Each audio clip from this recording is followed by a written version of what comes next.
Hello students, welcome to BHU world. आज हम लोग बीकॉम ऑनर्स कोर्स के एक इंपॉर्टेंट सब्जेक्ट को डिस्कस करने जा रहे हैं जिसका नाम है फाइनेंशियल स्टेटमेंट एनालिसिस। आपको बता दूं, इस सब्जेक्ट से 15 क्वेश्चन उठते हैं और मतलब टोटल मार्क्स जो है वो 45 मार्क्स होता है। तो आइए हम लोग इसका डिटेल सिलेबस देखते हैं।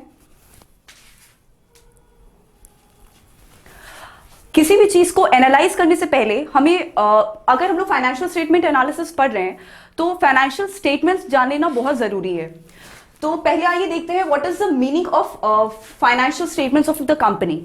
तो according to section 240 of the companies act 2013, the financial statements of the company includes balance sheet, the statement of profit and loss account, cash flow statement, notes to accounts and statement of change in equity if applicable.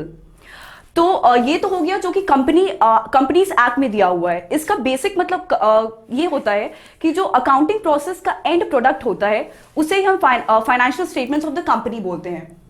अब हम लोग जाएंगे balance sheet. हम लोग देखेंगे balance sheet, उसके जो major heads होते हैं उसको हम लोग देखेंगे क्या क्या कंपोनेंट्स होते हैं और उसकी एक्सप्लेनेशन भी देखेंगे। जैसे बैलेंस शीट के 2 मेजर हेड्स होते हैं, पहला इक्विटी एंड लायबिलिटी और दूसरा असेट्स। और इक्विटी और लायबिलिटी में भी 4 पोर्शन होता है और ऐसी असेट्स में 2 पोर्शन होता है, जैसे करंट नॉन करंट असेट्स और करंट असेट्स, और उसमें भी डिफरेंट हेड्स होते हैं।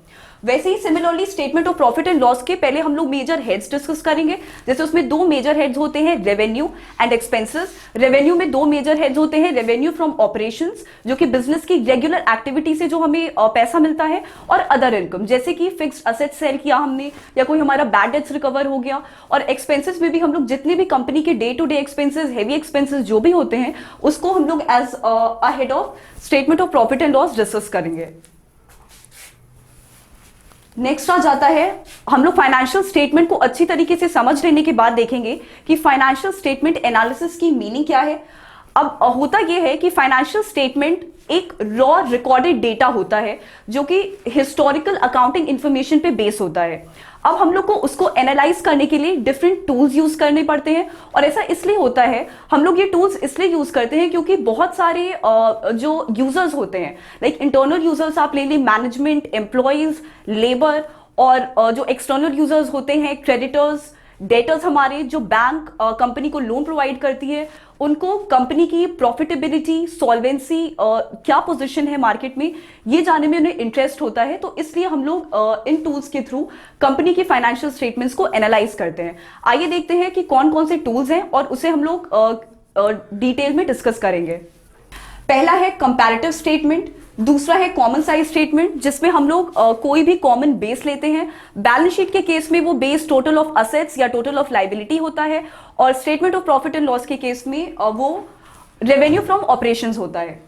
फिर हम लोग आते हैं रेशियो एनालिसिस पे, जो कि सबसे इंपॉर्टेंट पार्ट है इन पूरे टूल्स में। इससे हर बार 5-6 क्वेश्चन जरूर उठते हैं। रेशियो एनालिसिस में 4 टाइप्स के रेशियोज हम लोग को मेजर जो मेजर 4 टाइप्स के हेड्स हम लोग डिस्कस करते हैं। पहला है लिक्विडिटी रेशियो, दूसरा है सॉल्वेंसी रेशियो, तीसरा है एक्टिविटी और टर्नओवर रेशियो, और चौथा है प्रॉफिटेबिलिटी रेशियो। लिक्विडिटी रेशियो में 2 टाइप्स के रेशियो हम लोग को डिस्कस करने होते हैं, और लिक्विडिटी रेशियो ये बताता है कि किसी भी कंपनी की जो शॉर्ट टर्म साउंडनेस है वो कितनी है, मतलब कि वो with in a period of 1 year और विद इन 1 ऑपरेटिंग साइकिल में अपने क्रेडिटर्स को पैसा देने के लिए सक्षम है कि नहीं।